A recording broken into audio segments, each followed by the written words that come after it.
auzolandegia, pasan urtean sardinetan egon nintzen, eta oso gustatu. Eta urten ere, lehenengo guna da, baina itxura nola behintzat. Hori da, no?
Contando he hecho 4 campos de trabajo.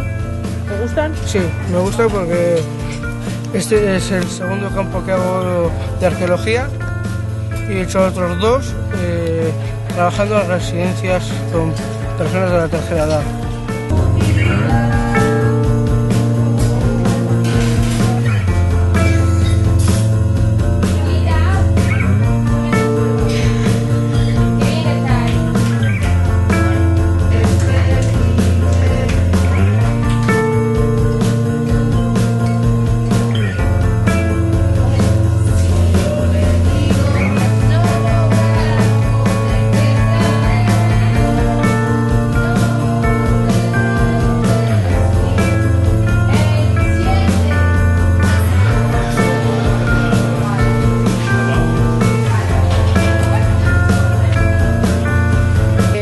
Urte batzuk egon nintzen beste auzolandi baten, eta girue oso ona da, asko ikasten da, eta itzoporre berezi batzu bidez.